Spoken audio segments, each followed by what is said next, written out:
Ça t'arrive quand même encore qu'il y ait des gens qui disent en fait je vais parler à ton papa. Ça fait un petit moment que ça m'est pas arrivé. Tu parles beaucoup d'équipes, tu les as fait rentrer à ton capital. L'équipe de direction. Des moules, des vrais moules qu'on trouve dans l'eau quoi. Ouais, c'est ça. Alors tout le bureau a dit mais c'est pour qui ? Il me dit bonjour, vous êtes au marketing ? T'as un objectif d'1 milliard d'euros de chiffre d'affaires en 2032. Bonjour à tous, bienvenue dans ce nouvel épisode de Build. Aujourd'hui, j'ai la chance de recevoir Caroline Semin. Caroline, bonjour. Bonjour. Comment ça va, Caroline ? Ça va super. Et toi ? Ouais, moi je suis en pleine forme. Je suis super content de te recevoir parce qu'en fait, je cherchais quelqu'un pour pouvoir me parler des sujets qu'on va parler aujourd'hui. Toi, tu coches 2 cases, t'es dans celui de l'industrie et tu délivres pour le monde du BTP. Ça va être passionnant cet épisode. Je suis très content de te recevoir en tout cas. Je suis ravie d'être là avec toi aujourd'hui. J'ai préparé une petite présentation. Tu me diras si c'est juste ce que j'ai noté. Moi, j'ai noté que le groupe Semin, en fait, c'est un groupe qui est détenu par la famille depuis 6 générations, qui a été créé avec un marché qui était autour du gypse, c'est-à-dire du plâtre. C'est ça. C'est ça. Ouais. Qu'il y a eu une accélération assez incroyable avec ton papa, qui a repris l'entreprise. C'était une dizaine de salariés. Aujourd'hui, c'est quasiment 900. Donc, il y a une accélération très forte. Et d'ailleurs, en fait, vous êtes les 2 générations qui font le plus accélérer, en tout cas, le groupe. Ton papa qui l'a emmené jusqu'à 700 personnes et toi, aujourd'hui, qui a un objectif de l'emmener jusqu'à 1 milliard d'euros.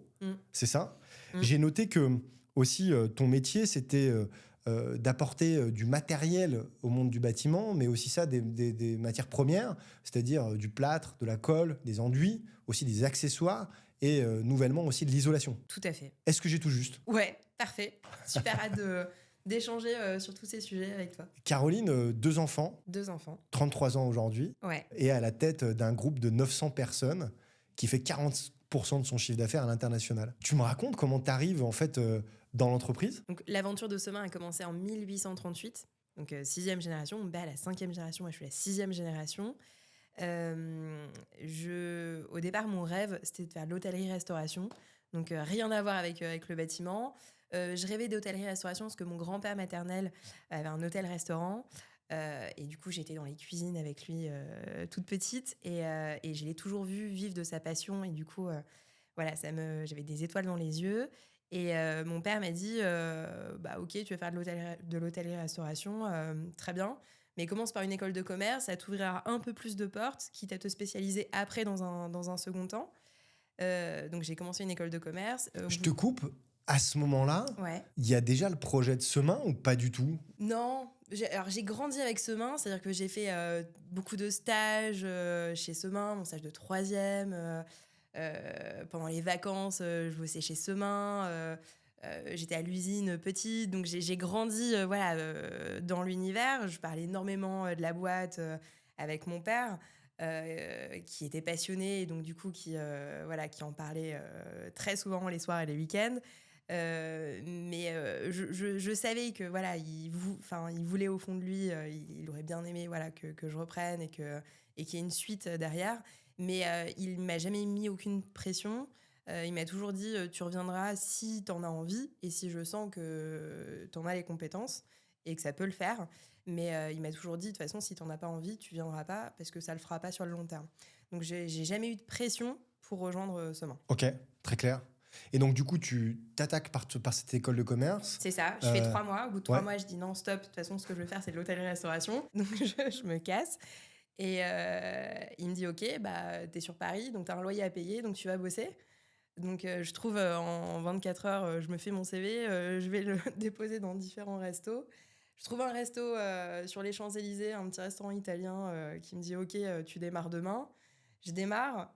J'avais la carte du restaurant devant le restaurant pour attirer les clients. De temps en temps, je filais un coup de main au service et je m'occupais du vestiaire. Génial. Et au bout de 4 mois, j'appelle mon père, je dis je vais reprendre mes études. Ça y est, l'expérience, en tout cas, la preuve de concept, elle n'était pas là, quoi. Ouais. Okay. Ouais. Et il m'a dit ok, donc je reprends les concours d'école de commerce et je suis prise et je me souviens très bien parce que je passe un concours qui donnait accès à différentes écoles, mais je passe qu'un seul concours dans le temps que j'avais. Et je dîne avec mon père la veille des résultats. Et en gros, si j'avais pas d'école, je partais à l'usine, quoi. Il me dit, OK, tu viens chez Semin, mais je te préviens, c'est à l'usine. Je dis, OK, très bien. Et le lendemain, j'ai eu mon école. Donc, c'était parti, école de commerce. Et puis, j'ai démarré au mois de septembre, quoi. Et donc là, tu fais ton cursus d'école de commerce. Ouais, le cursus d'école de commerce. Assez vite, je veux faire de l'alternance parce que la théorie, c'est bien, mais je voulais bosser, du concret. Je trouve une alternance alors, dans le monde du bâtiment, donc dans une boîte familiale basée à Carcassonne. Et ça a été ma première expérience dans le bâtiment, du coup. Et j'ai adoré le monde du bâtiment. J'ai découvert un milieu assez humain, direct, vrai. Et puis c'est du concret, quoi. On fabrique des matériaux de construction pour rénover, construire des maisons. Donc d'ailleurs, c'est du concret. Et puis un monde assez innovant. Donc voilà, j'ai eu un vrai coup de cœur pour le secteur du bâtiment. Donc j'ai travaillé 2 ans pour cette entreprise, dont 6 mois dans leur filiale au UK. Ça a été aussi une très bonne expérience. Et après, assez naturellement, j'ai rejoint la boîte. Alors, assez naturellement, je sais pas.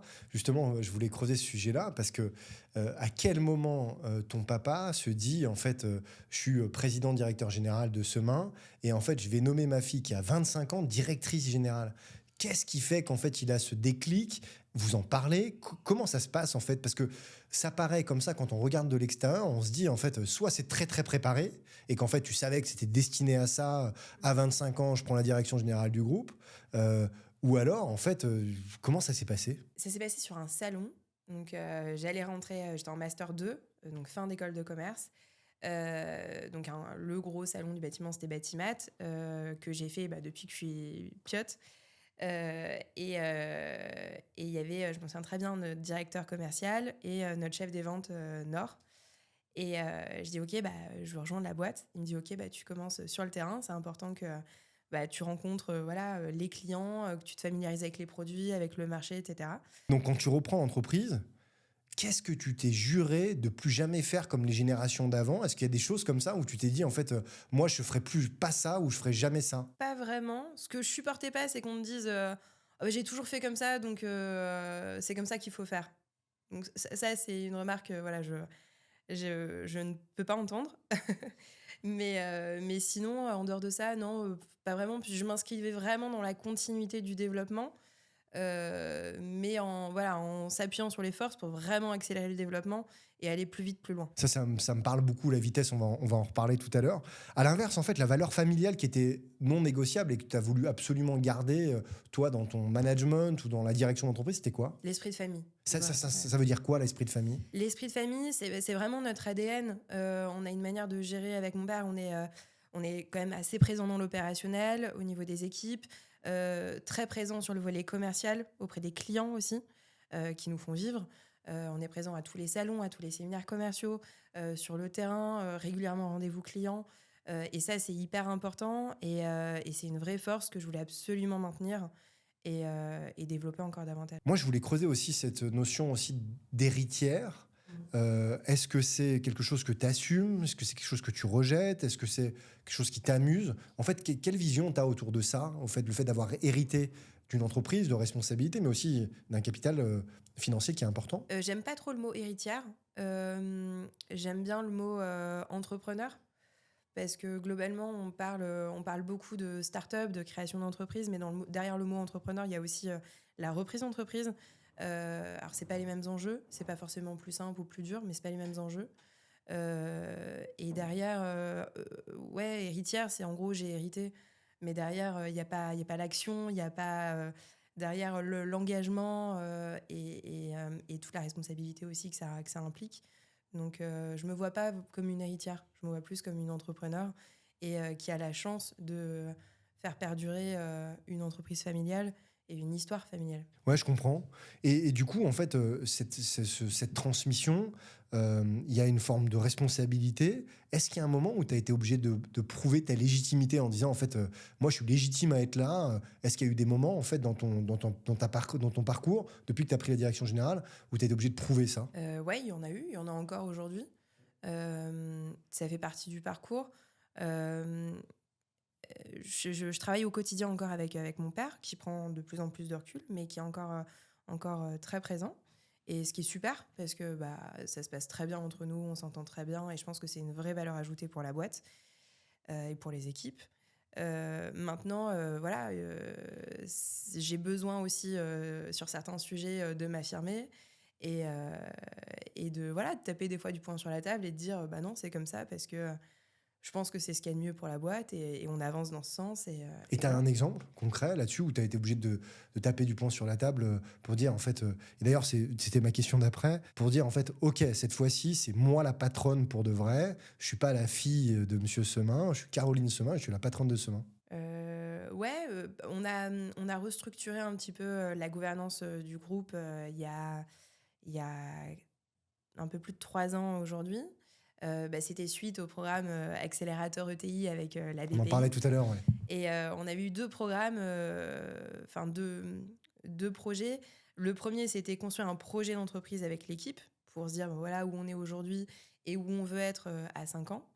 Et le deuxième, c'était plus autour de la gouvernance de l'entreprise, de l'organisation, et te dire, bon, bah, est-ce qu'on est suffisamment organisé, structuré pour arriver à atteindre l'objectif qu'on s'est fixé. Et par rapport à ça, on s'est fait accompagner par une consultante qui était super. Et du coup, qui a remis un peu à plat l'organisation en place, le CODIR, etc., l'équipe de direction. Et qui m'a dit, ouais, faut structurer, faut un peu monter en compétence sur le volet RH, sur le volet RSE, sur la partie direction commerciale, pour vous prendre aussi un peu de recul et pouvoir vous concentrer davantage sur les projets structurants de croissance externe, de développement, etc., pour accélérer le développement, justement, qui était ce qui est l'objectif premier. Et par rapport à ça, ça a impliqué aussi voilà, un remaniement un peu du CODIR et des deux recrutements clés. Et donc, par rapport à ça, ça n'a pas été évident, parce que ça a changé pas mal de choses aussi pour mon père, qui était habitué à travailler d'une certaine manière avec pas mal de personnes depuis plusieurs années. Et donc, du coup, ouais, il y a eu un petit moment de frottement. Et puis, j'ai dit non, on y va. Tu m'as nommé DG. Je pense que c'est comme ça qu'il faut qu'on s'organise et qu'on se structure pour atteindre les objectifs. Et il n'était pas forcément d'accord sur le coup. Il m'a laissé faire.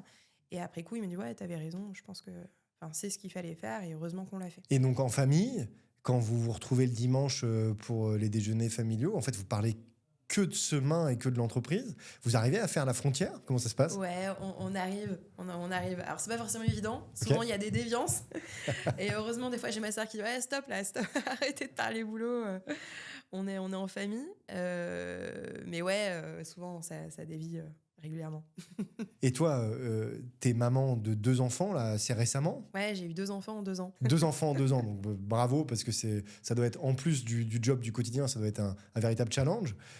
Du coup, il y a la future génération qui arrive, en tout cas de Semin. Et ben on verra. En tout cas, j'ai jamais eu de pression, donc je leur mettrai jamais de pression. Mais c'est sûr que si derrière il peut y avoir un avenir et une continuité de l'histoire, ça serait génial. Tu sens ce poids, toi, sur les épaules, de la responsabilité des 5 générations qui sont passées avant toi? C'est quelque chose qui te pèse? Non, c'est pas quelque chose qui me pèse. Je le vois surtout comme une chance, comme quelque chose de positif, de motivant. Après, c'est sûr que c'est une responsabilité au vu de la taille de l'entreprise aujourd'hui, du nombre de collaborateurs, des enjeux. Mais je m'impose une chose, c'est il faut que ça reste une pression positive qui me fasse aller de l'avant et qui reste positive et saine. Ouais, tout à fait, je comprends. Un Donc, moteur. tu penses pas encore la génération d'après, mais il y a une forme de responsabilité quand même par rapport à ça, de cette génération d'après, parce que cinquième, sixième, il y aura, en tout cas, je te le souhaite, une septième si c'est ton projet. Donc, quelque part, en fait, il y a aussi cette Si c'est leur responsabilité. projet. Si c'est leur projet, si ça l'est pas, du coup, Ouais. tu serais ouvert à céder l'entreprise, Ah à... bah complètement, moi c'est clair que comme mon père à l'époque, je demanderais que ça. Mais si elles en ont envie et si elles en ont les compétences, mais ça serait génial. Je t'ai beaucoup entendu dire dans les interviews que tu faisais qu'en fait, la transmission, c'était un escalier. Euh, Tu te situes aujourd'hui à quel étage de l'escalier? Peut-être à la deuxième marche. Mais il y en a beaucoup devant. Et c'est ça qui est hyper motivant et qui est challengeant et qui fait que je me lève tous les matins, quoi. C'est ça, c'est cet escalier. Et je le monte pas seule. Je le monte avec toute l'équipe autour de moi. Et j'ai de la chance d'être très bien entourée. Et c'est ce qui fait aussi que j'adore mon quotidien. C'est travailler avec cette équipe qui me pousse. Et on se pousse mutuellement et on avance, on va de l'avant et on monte l'escalier. Une des clés de ce que tu as dit tout à l'heure, c'est aussi de te construire ta propre équipe qui était en rupture avec ce qui se passait auparavant. Comment tu as recruté l'équipe qui était autour de toi? Comment tu as fait pour savoir que c'était les bonnes personnes et parce que tu parles beaucoup de ton équipe en disant que tu fais les choses avec eux, etc. Qu'est-ce qui fait qu'aujourd'hui, c'est des gens qui sont performants, qui sont à tes côtés, sur qui tu peux compter? Bon, il y a différentes choses. Pour moi, la première chose, c'est l'état d'esprit. Il faut que l'état d'esprit matche avec la boîte, avec notre ADN, avec qui on est. Sinon, ça ne le fera pas. On peut avoir quelqu'un d'hyper compétent, expert dans son métier, très bon, mais qui derrière, en termes d'état d'esprit, ça ne va pas matcher, ça ne le fera pas. En tout cas, ça le fera peut-être sur le très court terme, mais sur le long terme, ça ne le fera pas. Et puis en plus, la personne n'arrivera pas à embarquer les équipes, donc c'est voué à l'échec. Donc, l'état d'esprit. Et quand je parle d'état d'esprit, c'est qu'il soit en adéquation avec les valeurs de la boîte, l'esprit de famille. On est une ETI. Notre force, c'est notre agilité par rapport aux gros groupes qu'on peut avoir en face de nous dans notre secteur d'activité. On est assez agile, on est très réactif, on a une rapidité de prise de décision qui est vraiment élevée et c'est une vraie force. Mais du coup, on travaille... j'ai besoin de personnes qui aient à la fois une certaine prise de hauteur sur certains postes pour pouvoir challenger l'organisation en place, etc. Et qui en même temps n'aient pas peur de mettre les mains dans le cambouis et d'être aussi dans l'opérationnel et d'être concret et pragmatique. Ouais, ok, je comprends. Juste avant qu'on aille un peu plus loin, comment toi tu présentes le groupe Semain? Semain, en fait, ça fait quoi exactement? Semain, on est fabricant de matériaux de construction pour le bâtiment depuis 6 générations, donc d'enduits, d'accessoires autour de la plaque de plâtre, d'isolants depuis peu. Et on innove beaucoup et on investit énormément dans la R&D pour développer des matériaux plus responsables pour le bâtiment. Et ça, c'est d'ailleurs, on va en parler un peu, mais c'est un peu toi qui as mis en œuvre en fait cette transformation, etc. On va en parler. Tu parlais tout à l'heure de croissance. En tout cas, c'est quelque chose toi qui te passionne. Ça fait partie en fait des choses qu'on a en commun. Moi, je suis passionné de croissance. Je pense que la croissance guérit tous les maux dans une entreprise et elle permet effectivement de pouvoir se projeter, elle permet d'innover, elle permet de pouvoir faire des erreurs, elle permet de pouvoir imaginer le monde autrement, de se projeter dans l'avenir, donner des opportunités à nos collaborateurs. En fait, la croissance permet beaucoup de choses. Toi, j'ai vu que tu avais racheté une boîte là il y a quelques temps, il y a 2 ans, c'est ça, Buitex. Racheter une boîte, c'est excitant, mais qu'est-ce qui fait que ça a marché, son intégration aujourd'hui au groupe? Comment s'est passé le process d'acquisition de cette entreprise et comment tu l'as intégrée au groupe? Alors, globalement, le développement de Semain, c'est toujours fait en élargissant les gammes produits, mais en nous adressant à un même client. Donc, nos clients, principalement, c'est les négociants matériaux et les grandes surfaces de bricolage. Et d'élargir le portefeuille client qui touche les mêmes acheteurs, donc en s'appuyant sur la même force de vente qu'on a actuellement, le réseau de distribution, et pouvoir proposer plus de produits et du coup faciliter la partie logistique qui est importante dans nos métiers. Donc on a commencé par les enduits, après on a fait des bandes, parce que notre cœur de métier c'est les enduits pour faire les joints entre les plaques de plâtre. Donc après il faut une bande pour faire le joint, les suspentes, les ossatures métalliques sur lesquelles on vient visser la plaque de plâtre. Et juste derrière la plaque, il y a l'isolant. Donc il y avait ce complément de produits qui était assez logique, qui touche nos mêmes clients.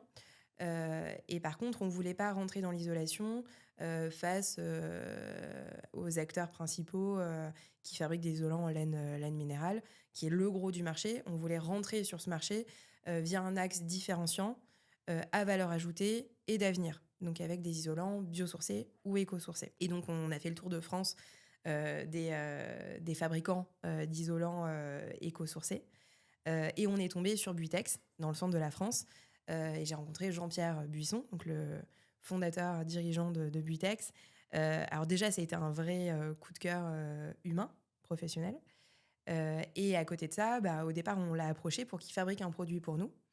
Et au fur et à mesure des discussions, on lui a dit tu serais pas intéressé pour éventuellement qu'on aille plus loin et qu'on se mette d'accord pour reprendre. Et ça s'est éclosé en 6 mois. Donc ça a été assez rapide, vraiment assez rapide. Okay. Et derrière, après, ce qui a fait que l'intégration a bien fonctionné, c'est quand on rachète une boîte, on révolutionne pas tout, on laisse la boîte assez indépendante.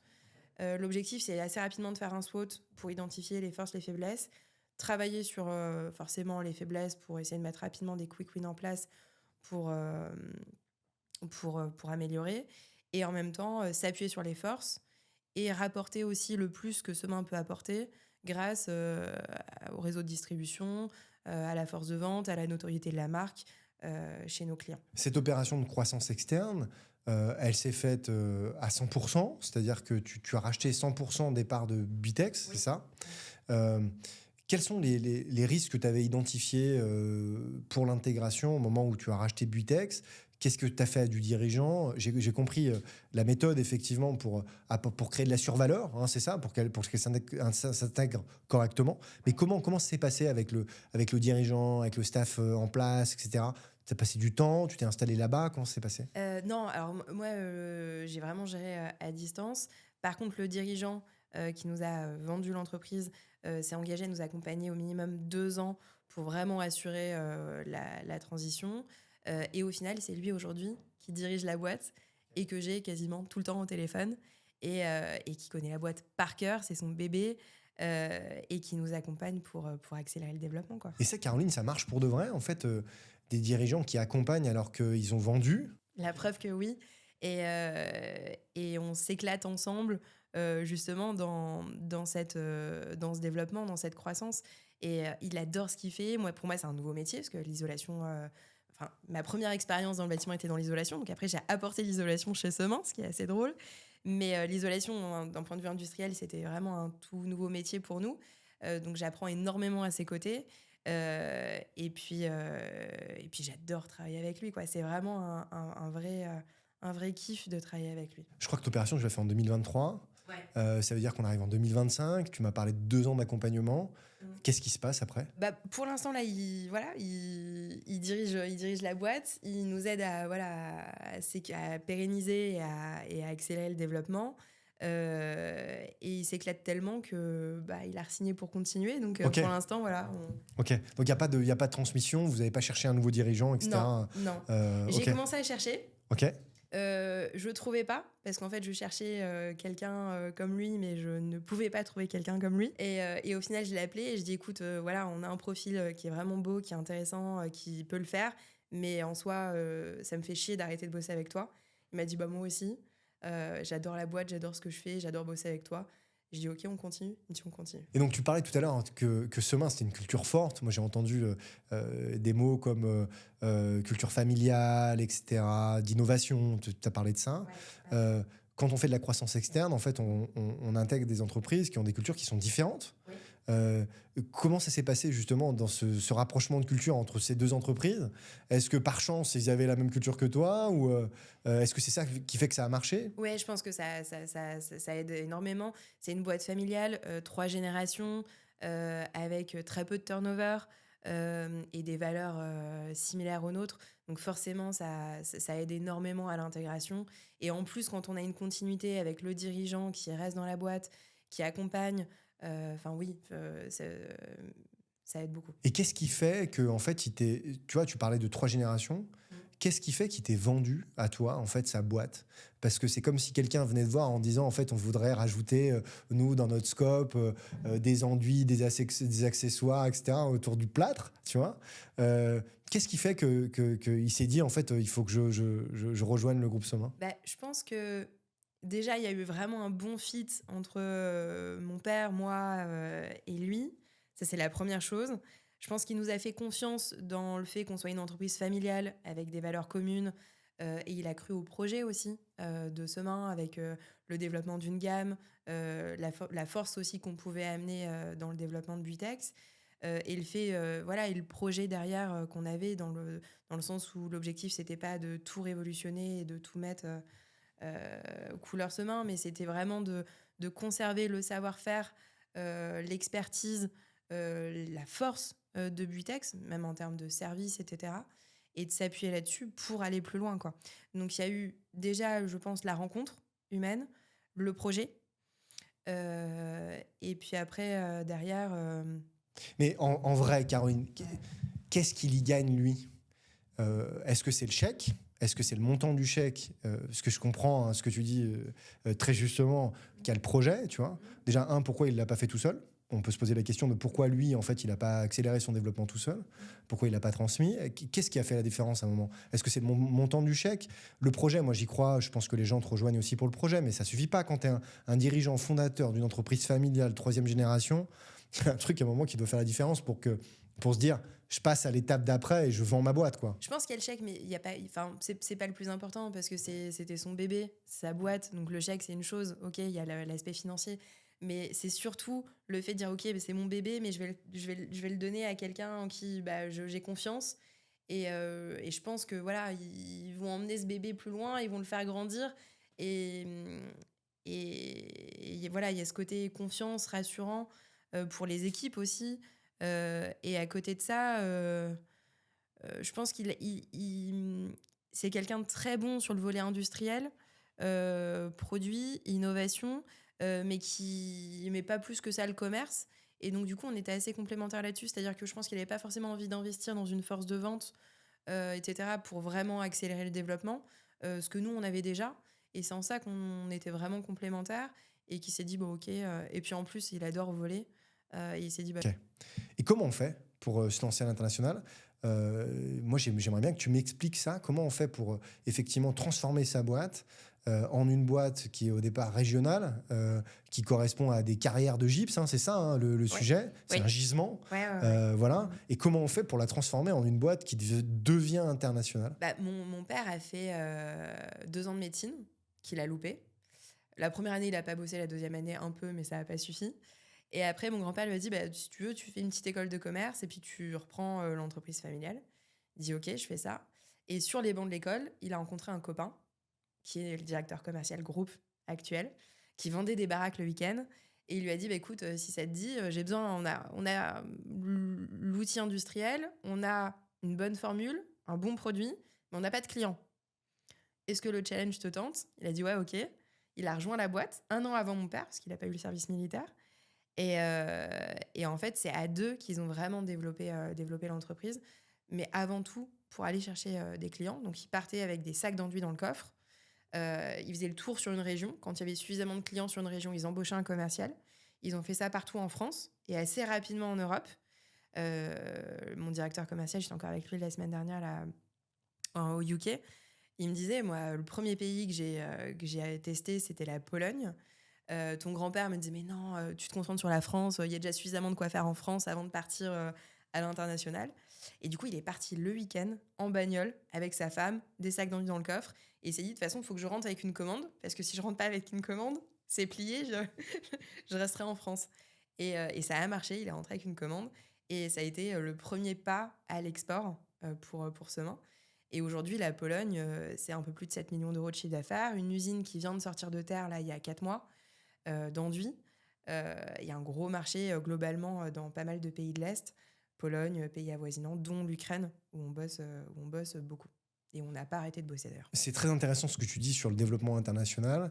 On en parlera tout à l'heure, mais ça donne l'impression que en fait, l'aspect commercial dans ton sujet est quand même une priorité du développement. C'est-à-dire que le développement international, il se fait parce qu'en fait, on a les compétences commerciales et parce qu'on va chercher des clients. C'est ça qui fait le développement aujourd'hui de Semin essentiellement. Ouais, et le réseau. C'est vraiment ça qui a fait la différence. J'ai eu la chance d'avoir un super directeur commercial groupe qui est tous les jours d'un avion à l'autre, qui a adoré aller planter des drapeaux dans plein de pays, qui a un réseau mais gigantesque et qui a conduit ce développement à l'international avec brio, quoi.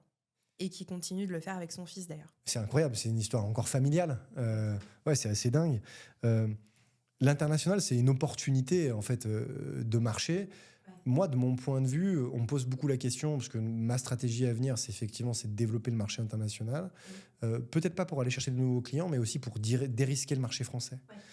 Est-ce que ça fait partie de tes drives aussi, le fait de dérisquer le marché français? Aujourd'hui, il pèse 60% chez toi. Ouais, ça en fait partie et on l'a encore plus ressenti pendant le Covid, où quasiment toute la France était à l'arrêt presque du jour au lendemain et où on a nos usines de Lorraine qui a continué à tourner pour livrer l'Allemagne, la Belgique, les pays de l'Est, où on a l'usine de Perpignan qui a continué à livrer l'Espagne et le Portugal, parce que tous les pays n'ont pas évolué en même temps, au même moment, à la même vitesse. Et donc, du coup, heureusement qu'on avait l'export pour lisser un peu l'activité et diminuer l'impact au global, quoi. Comment un salarié français d'une usine française, en fait, euh, vit avec un Polonais d'une usine polonaise? Est-ce que les process sont les mêmes?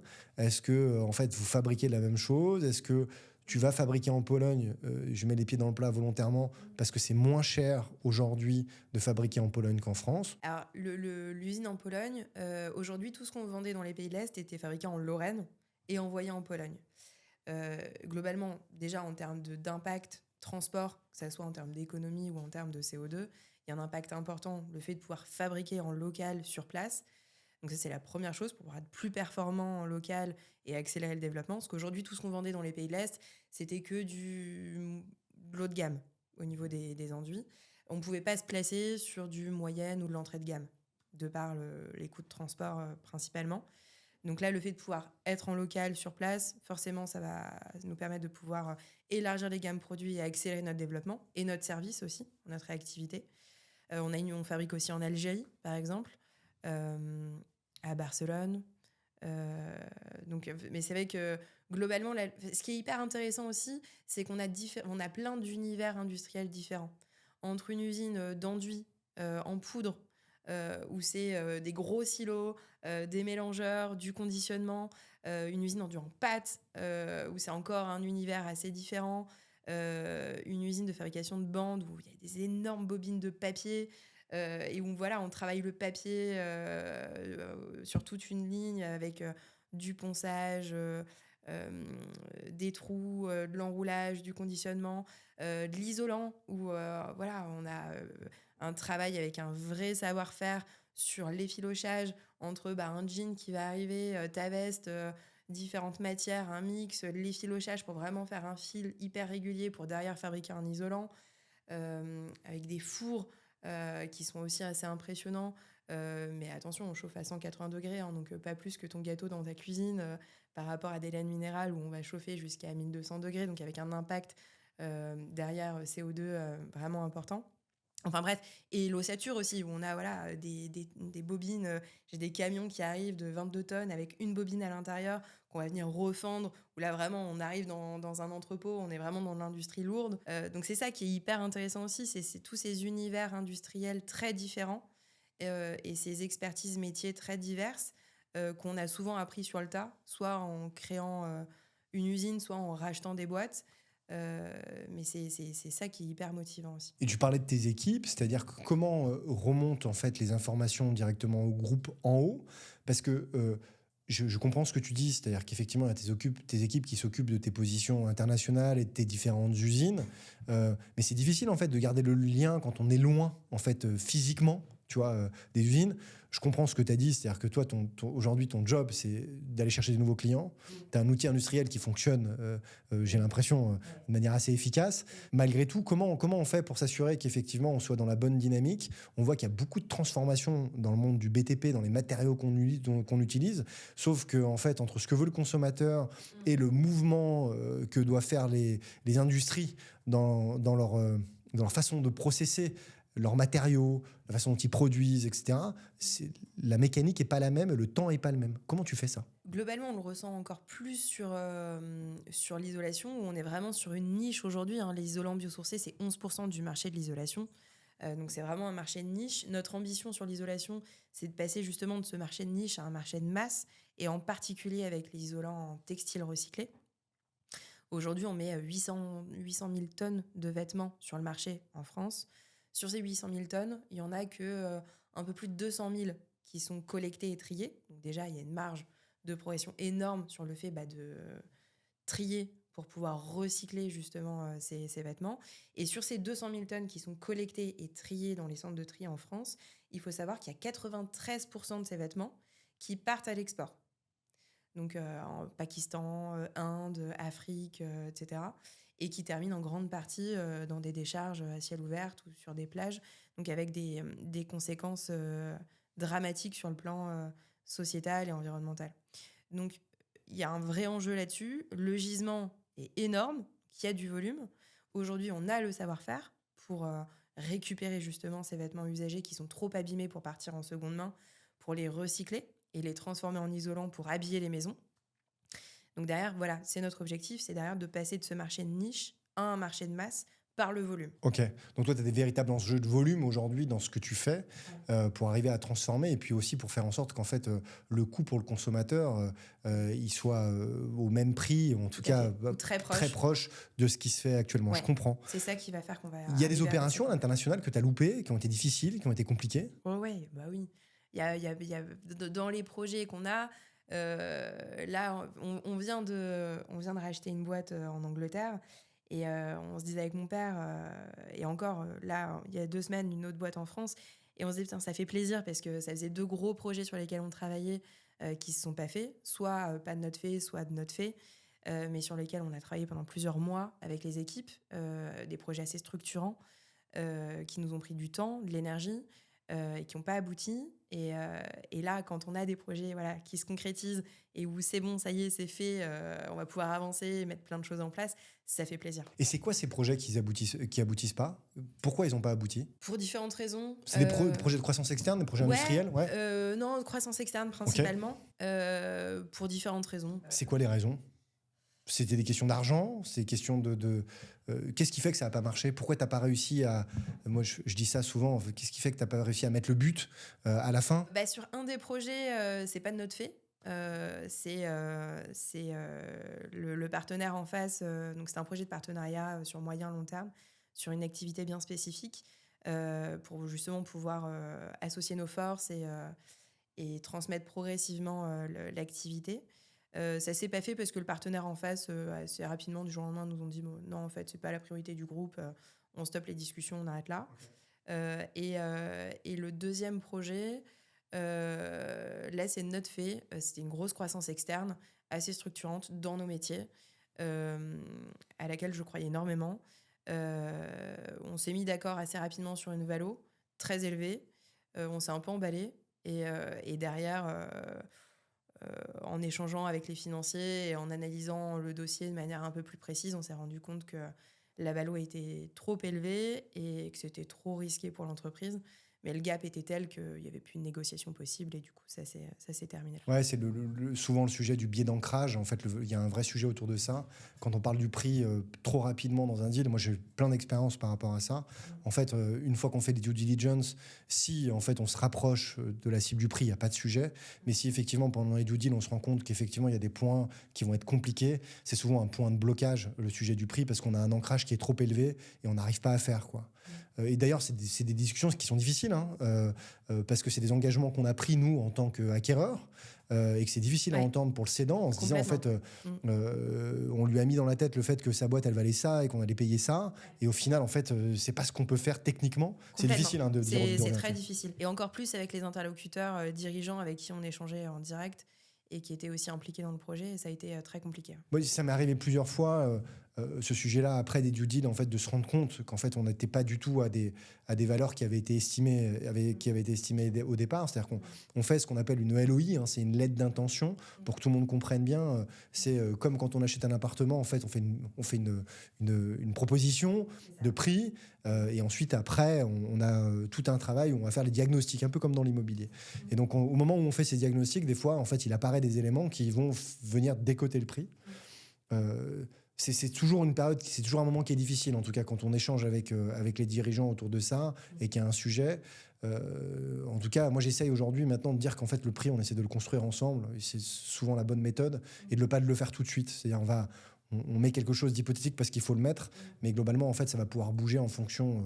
Après parfois c'est aussi un accord sur la valo globale à la louche qui va faire qu'on va enchaîner les discussions et aller plus loin derrière dans l'étude et dans le projet, quoi. Donc c'est là où c'est pas forcément... Et donc si c'était à refaire cette opération, j'ai compris que c'était un projet qui était très structurant pour toi. Qu'est-ce que tu ferais différemment? Je m'emballerais un peu moins vite et pour le coup, je serais rentrée plus vite dans l'étude un peu plus précise financière du groupe, mais c'était pas forcément évident à faire. Ouais, je comprends. Comment on fait, Caroline, pour se battre face aux géants de ton secteur? En fait, tu es dans un marché en fait, qui concentre une grande partie de mastodontes du secteur de la construction, tu vois, des matériaux de construction. Ouais. Toi, tu es un challenger là, Complètement. avec eux. Et on adore cette position. Ouais. Comment on fait pour. C'est quoi la stratégie pour arriver à faire en sorte de survivre face à eux? Je pense que c'est notre réactivité, notre agilité. Ça, c'est une chose. Notre force sur le volet innovation. On sort très régulièrement de nouveaux produits. Et ça, c'est un dynamisme commercial qui est hyper apprécié de nos clients et qui apporte un vrai plus dans la croissance de Semain. Et derrière, c'est aussi notre proximité auprès de nos clients sur le terrain avec nos équipes qui est appréciée et qui, je pense, fait vraiment la différence aujourd'hui sur le terrain. Je voulais en parler après, mais je peux en parler maintenant. Tu as aussi une position, toi, sur les médias, dans les réseaux sociaux, etc., où tu es très présente pour parler de ta boîte. Tu as gagné plein de prix, j'ai vu ça. D'ailleurs, bravo. Merci. D'ailleurs, on va mettre la liste en description de tous les prix que tu as gagnés. C'est aussi un accélérateur de business, Ouais, le bien fait sûr. d'être présent en termes de communication. Ouais, ça l'est vraiment. Euh, Derrière, ça permet aussi de communiquer sur l'activité, les projets de développement de l'entreprise, sur les équipes, sur notre savoir-faire.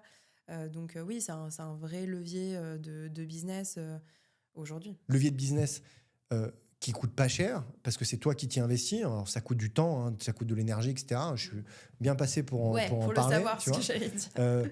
Mais en tout cas, ça coûte du temps, de l'énergie. Mais par contre, le retour sur investissement, il est intéressant quand on parle de sa boîte et quand on se positionne. Oui, alors toujours compliqué à calculer, mais j'en suis convaincue, ouais, c'est clair.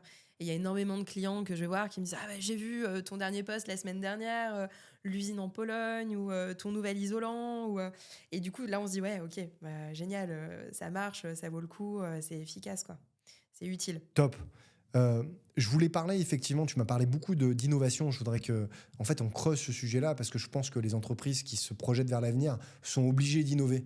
Alors, toi, c'est des produits, mais ça peut être innové dans sa façon dont on fait les choses, hein, d'ailleurs, hein, quand on est une entreprise de service, dans ce qu'on délivre.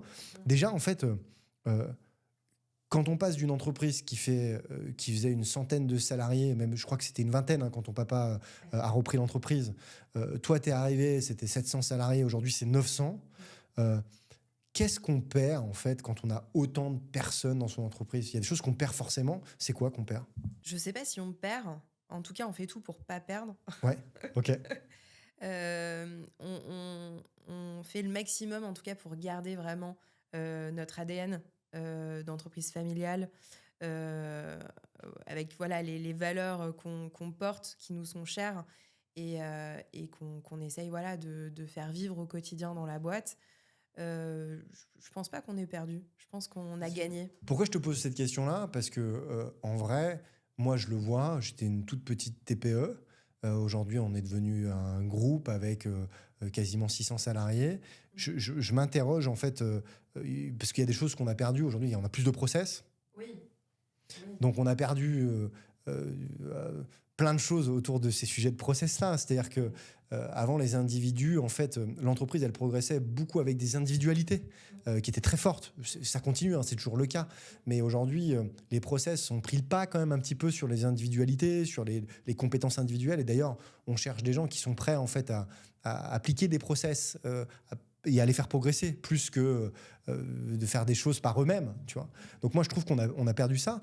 Et aujourd'hui, j'ai pas réussi encore, hein, alors je travaille, à me dire qu'en fait, on est obligé d'industrialiser, entre autres nos process, mais comment on fait pour pas bureaucratiser nos entreprises avec que des gens en fait qui vont appliquer des méthodes qui sont parfois pas adaptées? Comment tu fais ça? Parce que forcément, quand on est nombreux, et en plus c'est vrai, encore plus vrai en industrie, comment on fait? C'est que c'est l'enjeu, c'est au vu du développement de l'entreprise, c'est de garder justement cette agilité, cette réactivité qui est une force énorme. Et quand justement, ce que je disais, quand on rachète des entreprises, l'objectif, c'est de garder justement ces filiales, les laisser les plus indépendantes possibles et pas tout intégrer et tout faire en standard d'une certaine manière. C'est vraiment de garder cette agilité aussi en local, que ça soit au niveau des usines, au niveau des pays, sur la partie distribution. Et c'est ça aussi qui fait que derrière, on va plus vite, plus loin.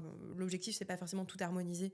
c'est pas le plus important. Le plus important, c'est l'efficacité en local. Moi, je trouve ça classe, en tout cas, que tu dises que tu veux être une licorne, en tout cas, de l'industrie. Euh, Bravo pour ça, bravo pour cette ambition. Je trouve que c'est hyper intéressant, c'est hyper inspirant. Bah, avoir de l'ambition, c'est bien. Maintenant, il faut se donner les moyens d'atteindre les objectifs. Ouais, ça passe déjà par en avoir au départ, donc bravo pour ça, vraiment. Moi, j'ai plein de questions autour de ton secteur. Je voulais qu'on s'interroge là-dessus tous les deux. Aujourd'hui, je disais tout à l'heure en introduction, mais en fait, tu es une industrielle qui délivre pour le monde du BTP. C'est déjà extrêmement compliqué. J'ai l'impression que tu coches toutes les cases des difficultés, en tout cas pour toi. Pourquoi ? Parce qu'un marché qui va vendre à des grossistes ou en tout cas ou à des GMS, etc. Donc on en a parlé, on vient d'en parler, des marges qui sont difficiles à tenir, etc. Tu es obligé d'avoir un outil de production qui soit performant. Et à la fois, il faut que tes clients finaux comprennent ton produit et aient envie de t'acheter toi, etc. Donc en fait, ça coche beaucoup de cases compliquées dans un monde d'hommes essentiellement. Essentiellement, mais ça bouge. On voit quand même de plus en plus de femmes dans le bâtiment. On part de loin, mais ça évolue progressivement. D'ailleurs, j'ai lancé le premier trophée des femmes dans le bâtiment qui s'appelle les Talentueuses, dont l'objectif, c'est justement mettre en lumière des beaux parcours au féminin dans l'univers du bâtiment, tous métiers confondus, donc de tailleuse de pierre à peintre, plaquiste, maçonne, plombière, couvreuse. Donc, et justement, ça, c'est vraiment une super aventure, de très belles rencontres. Et aussi une communauté justement de femmes qui peuvent se rencontrer, échanger aussi entre elles sur le quotidien qu'elles vivent, les enjeux du bâtiment et l'avenir. C'est quoi, toi, les difficultés que tu as rencontrées en fait, dans ces mondes très masculins où tu t'es dit, putain, il y a encore du travail à faire, parce que là, on n'y est pas du tout. Ouais, je me souviens très bien d'un jour sur le terrain. J'étais chez Point P, en formation justement produit, avec ma petite table, mes petits croissants, mes docs produits, mes échantillons, etc. Et il y a un gars qui rentre dans le négoce, un artisan, et qui se rapproche du comptoir pour aller voir justement un conseiller de vente pour poser une question technique justement sur l'isolation. Et il n'y avait qu'une femme qui était disponible pour lui répondre. Et il a dit non, je préfère attendre votre collègue. Sous-entendu, de toute façon, vous ne saurez pas répondre à ma question technique. Et au final, c'est elle qui avait la réponse.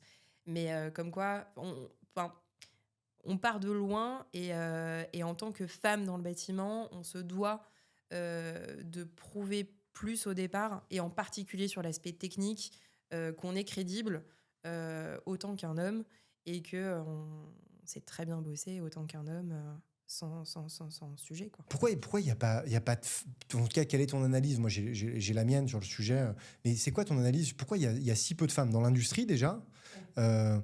Pourquoi il y a si peu de femmes dans le bâtiment? Qu'est-ce qui explique le fait que c'est pas des métiers qui sont ouverts ou qui attirent les femmes? Alors, dans l'industrie, l'industrie de manière générale n'a pas une image très sexy en France. Qui plus est dans le bâtiment, donc c'est sûr qu'on part de loin. Chez Soma, on a un peu plus de 25% des effectifs en femmes.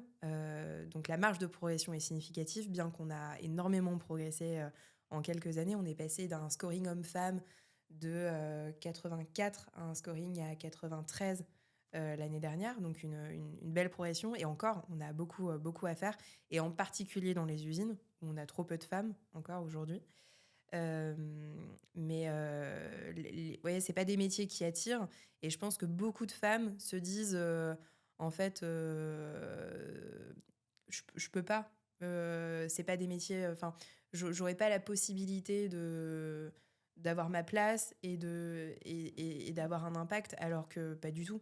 Et c'est en échangeant avec beaucoup de femmes que j'ai rencontrées dans le cadre des Talentueuses, qui ont toujours rêvé de travailler dans le bâtiment. Souvent, c'est l'entourage qui disait non, tu vaux mieux que ça, fais des études, t'en as les capacités, va pas dans le bâtiment, tu vaux mieux que ça.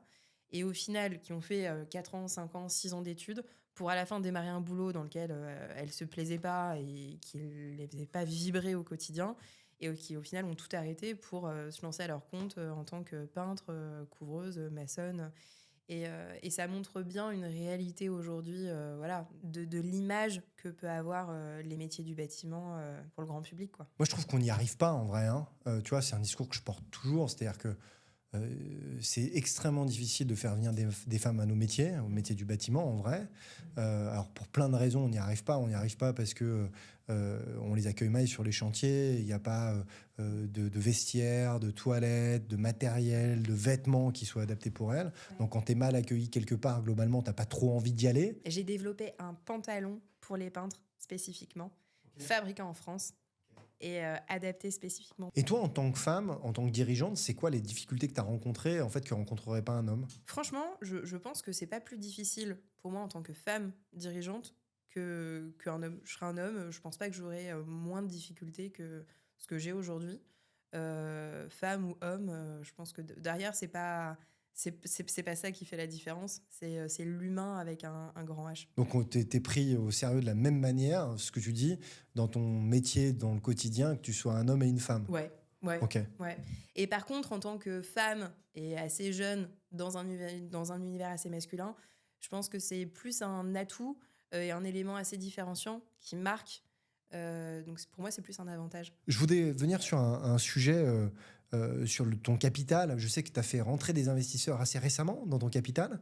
Tu as fait rentrer 3 investisseurs, la BPI, BNP, et le troisième, c'est GEI, c'est ça? Exactement, un fonds régional. Pourquoi on fait rentrer un investisseur dans son capital quand on s'appelle Semain et ça donne l'impression que c'est une entreprise qui marche déjà? Pourquoi tu l'as fait? Et comment t'as choisi tes investisseurs? Et quel était l'objectif autour de ça? Alors, on a pris la décision avec mon père d'ouvrir le capital pour différentes raisons. La première, c'est une raison patrimoniale. Ma sœur a vendu certaines parts de l'entreprise pour sécuriser une partie du patrimoine. Ça, c'est une chose. Et puis, la deuxième chose, c'est pour l'entreprise, en termes de développement, c'est pouvoir se dire, pouvoir saisir plus rapidement des opportunités potentielles de développement qui pourraient se présenter. Ok, donc il y a une partie de cash out, c'est ce que j'entends, hein, qui a permis de payer, en tout cas, ta sœur qui a vendu ses parts. Pour le développement, est-ce que tu peux m'expliquer ce que ça veut dire, en fait, le fait de faire entrer un pool d'investisseurs? Si c'était 3, c'est qu'en fait le cash out devait être important, j'imagine. Sinon, autrement, il y en aurait peut-être un qui se soit positionné. Qu'est-ce qui explique que tu les as choisis, eux, pour le développement? On voulait vraiment avoir des partenaires financiers à nos côtés qui aient une vision long terme. Ça, c'était vraiment le point numéro 1, qui croient en notre projet de développement et qui soient pas trop intrusifs non plus dans la gestion, dans le quotidien. C'était vraiment les 3 critères principaux. Donc, en fait, avoir des partenaires financiers plutôt sleeping, c'est ça que tu dis. Et à la fois, est-ce que ça a changé quelque chose dans ta manière de piloter l'entreprise ou pas? Oui. Pour le coup, c'est aujourd'hui, en tout cas, j'en ai que du positif, dans le sens où on a un COS, un comité d'orientation stratégique, qui est mis en place 3 à 4 fois par an avec ses partenaires. Et globalement, ça vient vraiment challenger la stratégie en place et des fois nous poser certaines questions qu'on ne se poserait pas à nous parce qu'on a la tête dans le guidon et qu'on avance et qu'on est vraiment dans le développement, plus dans l'opérationnel au quotidien. Et ils nous challenge sur certains points qui sont intéressants et qui derrière peuvent nous faire avancer différemment que ce qu'on aurait fait tout seul. Donc pour moi, aujourd'hui, je le vois vraiment comme une vraie valeur ajoutée. Justement, ma question autour de ça, on a parlé beaucoup d'esprit de famille. C'est très différent en fait quand on est dans vraiment un projet de développement et qu'en fait on va chercher de l'argent à l'extérieur avec des gens qui sont au capital, donc qui sont propriétaires d'une partie de l'entreprise. Comment on garde cet esprit familial avec des gens qui sont intéressés peut-être pas par ça, mais par un TRI ou par un retour sur investissement, etc. Comment tu fais? En effet, c'est une logique un peu différente de ce qu'on a toujours connu, mais qui est intéressante aussi et qui nous fait progresser sur certains points et qui nous permet aussi de nous structurer d'un point de vue tableau de bord, KPI, sur l'aspect financier de manière générale. Donc c'est assez intéressant à ce niveau-là. Mais ça vient pas remettre en question, en tout cas, les fondements, la stratégie, le projet et les ambitions de croissance qu'on a, quoi. Ouais, ok, je comprends. J'avais des questions en fait à te poser autour de ça, autour de la gouvernance, de la vision, etc. Et je reboucle quand même sur ce qu'on se disait tout à l'heure, hein, sur ta position de femme, euh, ça t'arrive quand même encore qu'il y a des gens qui disent en fait je vais parler à ton papa ou je vais parler à un homme. Est-ce que c'est parce que tu vois, il y a, je disais tout à l'heure les choses. T'es une femme, mais t'es aussi jeune, tu vois. Donc il y a des fois aussi, on veut parler avec des gens qui ont de l'expérience, tu vois. Ça t'arrive dans ton quotidien, en fait. Ça m'est arrivé, ça fait un petit moment que ça m'est pas arrivé, Ok. mais ça m'est déjà arrivé, ouais. Des fois, je me souviens très bien, j'étais à l'accueil de la boîte en bas, j'ai accueilli quelqu'un dont je taisais le nom, de la région, qui me dit bonjour, vous êtes au marketing. Où est le patron, s'il vous plaît? Sous-entendu, vous êtes jeune, vous êtes une femme, vous travaillez forcément au marketing. Mais oui, mais derrière, après, ouais, j'en ai d'autres d'anecdotes où en effet. Mais ça m'arrive de moins en moins et ça me fait rire. Ça me fait rire. Et j'en joue. Et si une femme venait te voir demain en te disant, en fait, moi aussi, je veux suivre ton parcours, en fait, ce que tu as dit tout à l'heure avec les talentueuses, d'ailleurs, je te remercie et bravo pour cette initiative.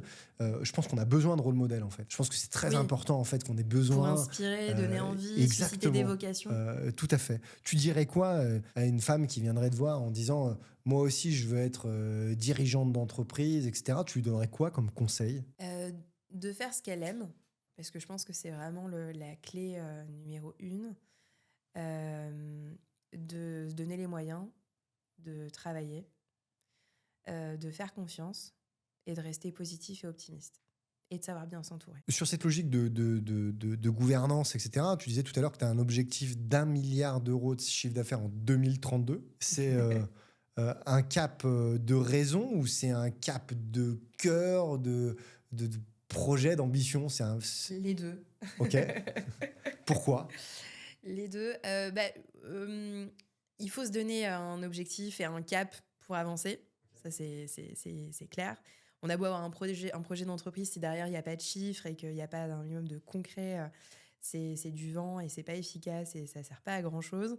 Et justement, c'est ce cap et cet objectif qui va être motivant et qui va être un vrai driver aussi pour nous au quotidien, pour les équipes, pour avancer et puis pour construire justement un projet et du concret derrière pour atteindre l'objectif, quoi. Et d'ailleurs, tu parles beaucoup d'équipes.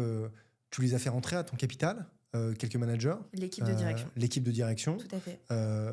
C'est aussi une transformation par rapport à ce qui se passait auparavant. Est-ce que c'est une étape obligatoire, ce sujet-là, pour les embarquer à tes côtés? Obligatoire, non. C'était nouveau. C'est vraiment moi qui l'ai voulu et qui l'ai poussé. Et je pense que c'est un vrai plus aujourd'hui, parce que ça permet de fidéliser quand même des talents en interne. C'est aussi un argument de plus pour aller chercher de nouveaux talents. Et derrière, c'est sûr que ça les implique encore plus au quotidien dans le développement de la boîte, quoi. Tu crois encore à ces entreprises un peu dinosaures où en fait qui demanderaient à leurs salariés d'aller créer beaucoup de richesses ou en tout cas à des équipes très investies sans qu'en fait elles en partagent le fruit, tu vois? Tu crois que ça existe encore, ça? Moi, je m'interroge là-dessus, tu vois. Je pense que de moins en moins.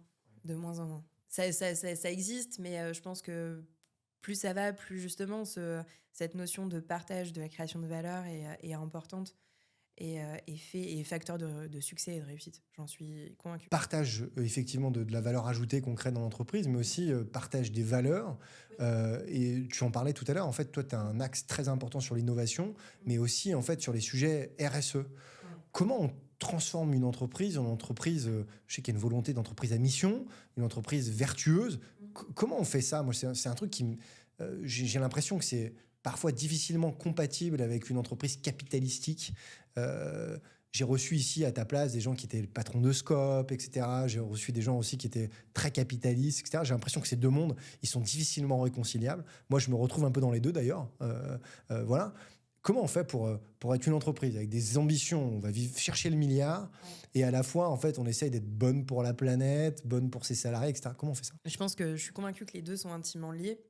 Nous, c'est assez simple parce que concrètement, dans notre offre produit, on vient amener justement cette transformation. L'isolation aujourd'hui, demain, l'objectif, c'est que ça soit 50% à peu près du groupe. Donc l'ambition de croissance est énorme et poussée encore plus par tout le levier de la rénovation énergétique des bâtiments. Aujourd'hui, il y a 5,8 millions de passoires énergétiques en France, donc de classement de logements classés F ou G en DPE, en diagnostic de performance énergétique. Si on rénove ces 5,8 millions de passoires thermiques, ça permet de réduire de 10% la consommation d'énergie en France, au global. C'est énorme. L'enjeu de la transition, enfin de la rénovation énergétique est majeur. Et nos politiques d'État, en fait, changent tous les 6 mois sur le sujet. On ne sait pas comment, en fait, on s'y prend. Enfin, tu vois, moi, je suis régulièrement à la FFB, je participe au Conseil des professions, etc. Et en fait, le sujet revient systématiquement sur la table. En fait, on ne sait pas sur quel pied danser par rapport à ça. Tout le monde attend pour rénover son logement parce qu'on ne sait pas s'il y aura des aides, pas des aides. Si on fait, La complexité des aides aussi, des dossiers, le temps pour avoir l'argent pour les entreprises, la difficulté aussi derrière que ça amène au quotidien pour les entreprises. Donc c'est clair que c'est très compliqué au vu du contexte aujourd'hui d'avancer. Après, nous, ce qu'on se dit, c'est qu'on a vraiment une stratégie long terme là-dessus, en laquelle, qui est logique et en laquelle je crois à 200%. La rénovation des bâtiments, la rénovation énergétique des bâtiments, on y passera. Alors, on est très en retard. En 2023, on a rénové 50 000 logements. Si on veut atteindre les objectifs en termes de neutralité carbone à horizon 2050, c'est 1 million de logements par an qu'il faut rénover énergétiquement. Donc, on est à des années-lumière, on a fait 5%. Donc, on est à des années-lumière de ce qu'il faudrait qu'on fasse pour atteindre les objectifs. Mais en tout cas, en tant qu'industriel, c'est une vision de long terme que j'ai et je sais qu'on va y arriver. On y va plus doucement que ce qu'on aurait dû faire et que ce qu'on doit faire pour en termes d'impact. Mais on y va et donc du coup, on investit massivement pour pouvoir accompagner justement cette transition. Ce que tu dis, c'est que dans un monde qui est très mouvant, qui change tous les 6 mois. Alors, même chez nous, en fait, le gouvernement, il change plus rapidement que tous les 6 mois. Mais dans un monde aussi mouvant c'est-à-dire qu'il faut avoir des convictions très fortes, de savoir où il va se diriger. C'est ça que tu dis. Ouais. C'est-à-dire que moi, ta conviction à toi, c'est de dire que dans tous les cas, on passera par ce sujet de rénovation. Et que donc, du coup, la stratégie industrielle et de développement de ton groupe, elle passe par le fait d'avoir des convictions extrêmement fortes sur l'avenir, c'est ça ? Et d'oser prendre des risques et d'investir dès maintenant pour l'avenir. Ouais, ok, je comprends. C'est quoi la peur que tu te trimbales dans ton sac à dos en permanence en tant que dirigeante aujourd'hui ? Une cyberattaque. Ouais, c'est incroyable. J'aurais pas du tout imaginé que tu puisses me parler de ça. Ah ouais, parce que ça engendrerait quoi ? Parce que voilà, c'est sûr qu'il y a pas mal d'entreprises dans notre secteur d'activité, mais pas que, qui ont été touchées. Et que derrière, on sait que c'est des crises très compliquées à gérer et à passer pour des boîtes, quoi. Et tu t'es préparé à ça, à ces sujets de cyberattaque, etc. C'est quelque chose que tu as déjà... On essaye de s'y préparer au mieux, okay. mais voilà, c'est un sujet vaste et quoi qu'on fasse, le risque zéro n'existe pas, quoi. Ouais, j'ai suivi un cours récemment, justement, on en parlait tout à l'heure avec HEC, sur ces sujets-là. Et en fait, tous les spécialistes qui avaient autour de la table disaient à peu près la même chose. En fait, vous passerez pas à côté d'attaques. En fait, les attaques, elles vont arriver. Et qu'en fait, ce qu'il faut que vous ayez organisé, c'est votre plan de continuité. Qu'est-ce qui se passe s'il y a une attaque et que vous ayez préparé en fait l'étape d'après ? Vous imaginez de mettre des murs pour vos systèmes digitaux, pourquoi pas ? Ça va retarder le problème. Mais en fait, le plus important, c'est pas ça. Le plus important, c'est le plan de continuité. Et entre autres, dans les méthodes très basiques, c'est en fait, n'ayez pas qu'une seule messagerie sur laquelle communiquer avec vos salariés. Il faut que vous ayez une messagerie de secours. Il y en a qui existent, qui sont utilisées par l'armée, etc. Enfin voilà, il y avait plein de méthodes assez simples. Et souvent, on s'imagine que il faudrait qu'on construise des murs tout autour de l'entreprise digitaux avec des trucs très complexes, alors qu'en fait, tout le monde dit qu'en fait, un hacker, s'il veut venir dans ton système, il y arrivera. Ce qu'il faut, c'est qu'effectivement, tu aies un plan de continuité et que tu ne sois pas dépendante d'un seul système. Et après, c'est plus l'aspect sécuritaire usine, où la sécurité est notre priorité numéro 1. Mais c'est sûr que c'est quelque chose qui fait toujours peur d'avoir un problème, un accident dans une usine, quoi. Ouais, ok, très clair. Si tu étais toi investisseur dans ta propre boîte, c'est quoi qui t'empêcherait de dormir la nuit ? Je dors bien la nuit. Ok, à part tes filles ? Ouais, c'est ça. C'est plus le vivant qui est compliqué à gérer. Non, je suis assez sereine. Je pense qu'on a un socle, des bases assez solides sur lesquelles on peut vraiment s'appuyer sereinement pour construire l'avenir. C'est sûr que le contexte actuel dans lequel on est, avec le marché du neuf qui est en recul significatif et la réno aussi, de manière moindre, mais également. Donc, c'est pas une période très simple dans laquelle on vit aujourd'hui. Mais on a la chance, voilà, d'avoir une base solide sur laquelle on s'appuie, une vision long terme, euh, et puis voilà, une activité aussi du bâtiment qui sera toujours présente. Donc on fait le dos rond, on a de quoi faire le dos rond et on investit pour l'avenir. Je voudrais juste revenir sur tes produits qui sont des produits, en tout cas avec des gammes que tu as qui sont biosourcées, qui sont durables. Mais on est quand même dans un secteur en fait qui pollue massivement, le BTP, il faut être très clair, et où personne ne veut payer plus cher. Euh, Est-ce que c'est tenable, le fait d'arriver à faire des choses qui soient biosourcées, moins chères, etc. Est-ce qu'en vrai, il ne faut pas se dire la réalité une fois pour toutes, un peu comme l'agroalimentaire, et se dire en fait, si on veut manger du bio, ça coûte plus cher. Là, on a l'impression qu'en fait, dans le bâtiment, on se dit on va avoir les mêmes produits, mais moins chers. Est-ce que vraiment ça marche? Il y a une sensibilité différente aujourd'hui sur ces nouveaux produits entre un particulier et un professionnel. Un particulier, je vous le vois sur les enduits, c'est là où on a commencé justement la transition, avec une gamme d'enduits naturels composée de plus de 99% d'ingrédients d'origine naturelle. Donc on a complètement remplacé les résines synthétiques issues du pétrole par des végétaux, donc la pomme de terre, du blé, du maïs. On retrouve également de l'argile à l'intérieur. Donc avec un impact CO2 vraiment nettement amélioré, jusqu'à 70% d'émissions de CO2 en moins. Le particulier sera beaucoup plus ouvert sur ces nouveaux produits, intéressé, qu'un pro. Au départ, moi, j'allais sur le chantier, l'artisan me dit « Ouais, ton enduit avec ta patate, t'es gentil, mais ouais, j'utilise celui-là depuis 20 ans, ça me va bien, je suis pas prête de changer mes habitudes. » Et c'est pas évident. Donc, il y a un travail de fond à faire auprès des professionnels pour faire tester les produits, rassurer. Et ça passe par le prix aussi, parce que mon enduit, si je le propose 50% plus cher qu'un enduit traditionnel, j'en vendrai pas. Ou ça restera ultra niche, mais voilà, ça fera un flop. Donc, il y a un gros travail pour démocratiser ces nouveaux produits terrain, de formation, d'accompagnement, de tests, etc. Et il n'y a rien de pire que faire changer les habitudes dans le monde du bâtiment chez les professionnels. Donc c'est un vrai travail de fond à faire, d'où la nécessité d'avoir une équipe aussi sur le terrain, une proximité auprès des professionnels sur les chantiers. Et après, l'aspect prix est important. Moi, le marché de l'isolation biosourcée, je disais c'est 11% aujourd'hui du marché. On arrivera sur un marché de niche seulement en vraiment réduisant significativement l'aspect prix pour se rapprocher au maximum des solutions traditionnelles, parce que sinon ça restera anecdotique. Moi, j'ai entendu plein de méthodes autour de ça, c'est-à-dire est-ce qu'il faudrait taxer plus les produits qui sont pas biosourcés pour effectivement donner un avantage concurrentiel, tu vois, par rapport à ça.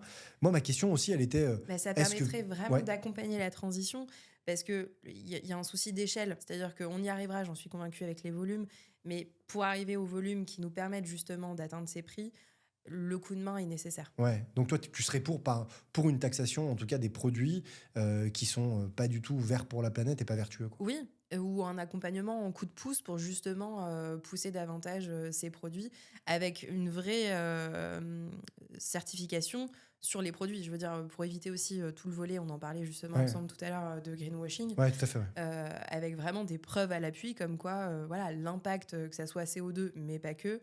Il y a aussi tout l'impact sur la biodiversité dont on parle pas assez, dont on parle de plus en plus, mais dont on parle encore trop peu.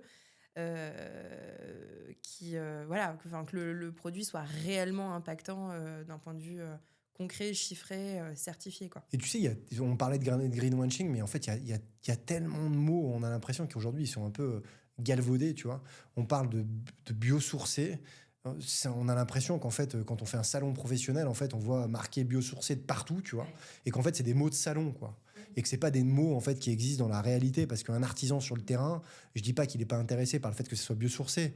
Mais en vrai, dans son quotidien, ça change pas grand-chose, quoi.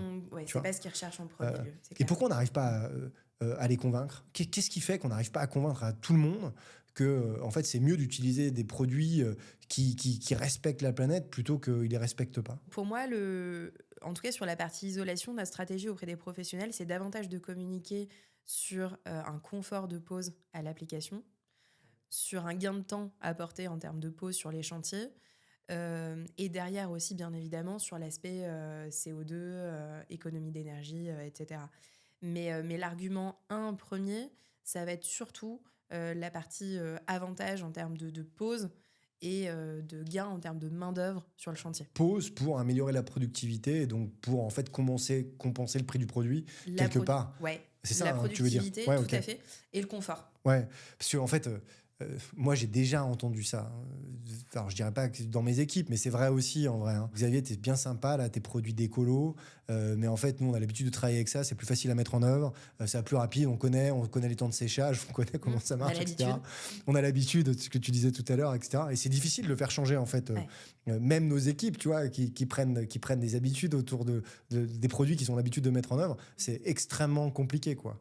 Tu vois, même s'il y a une volonté très forte, on n'arrive pas encore à faire changer complètement les choses sur ces sujets-là. Ok, tu parlais des isolants biosourcés.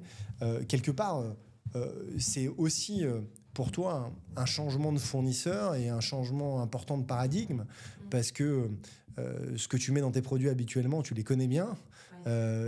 C'est-à-dire que comment tu gères ta R&D, qui est-ce qui l'a fait et comment tu te dis que tu vas utiliser plutôt, par exemple, pour les isolants, j'ai entendu tout à l'heure ce que tu disais, des vêtements que tu vas venir broyer, etc., plutôt que d'autres matériaux. Comment tu fais? Comment tu gères la R&D chez toi? La R&D, de manière générale, hein, chez nous, est clé.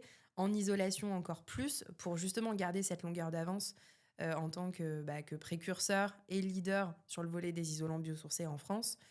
Euh, Aujourd'hui, moi, c'est Thomas qui a la R&D chez Butex à l'usine.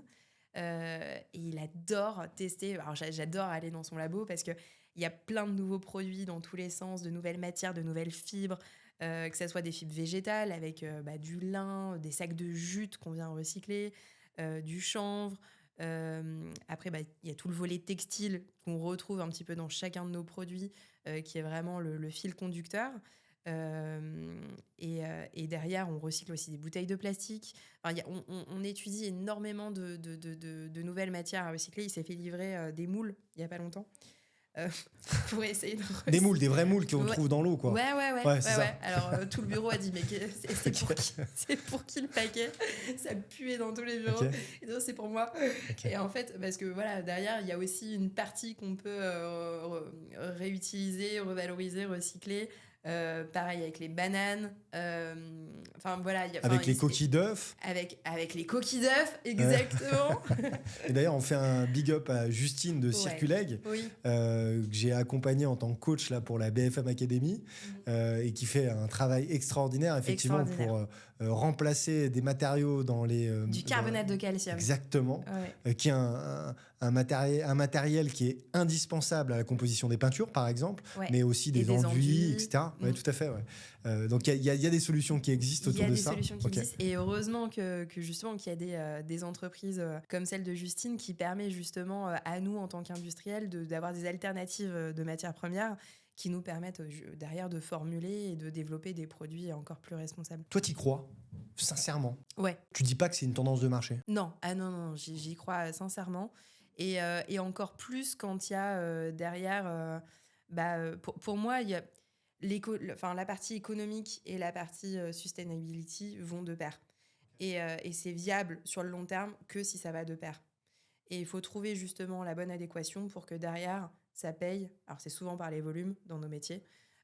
Et derrière, qu'on puisse transformer durablement notre secteur d'activité. T'as pas, enfin, je te dis ça, je te partage mon expérience. Moi, j'ai des moments de solitude. Hein. Je t'en parlais tout à l'heure quand je dis qu'on va utiliser d'autres types de matériaux que ce qu'on avait l'habitude de faire.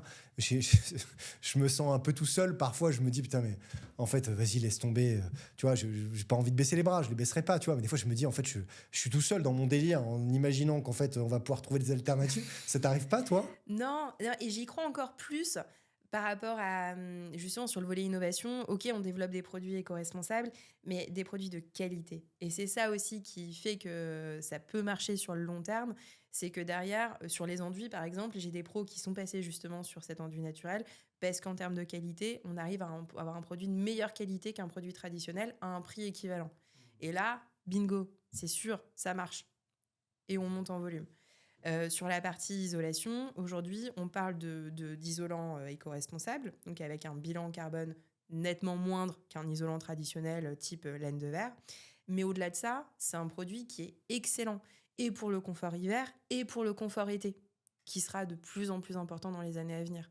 Donc il y a aussi ces avantages et ces qualités produits qui font que derrière, j'y crois. Si on te donnait une carte blanche pour verdir l'industrie du BTP, quelle serait ta première mesure que tu mettrais en place en te disant, en fait, c'est ça qu'il faut faire absolument? Accélérer la rénovation énergétique des bâtiments.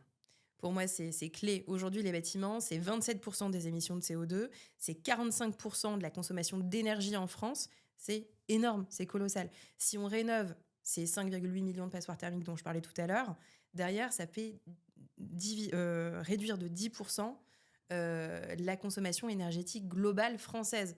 C'est colossal. L'enjeu est majeur. La rénovation énergétique doit être la priorité nationale du gouvernement. Et inversement, c'est quoi l'hypocrisie verte que tu vois le plus souvent dans ton secteur ou dans le secteur du BTP?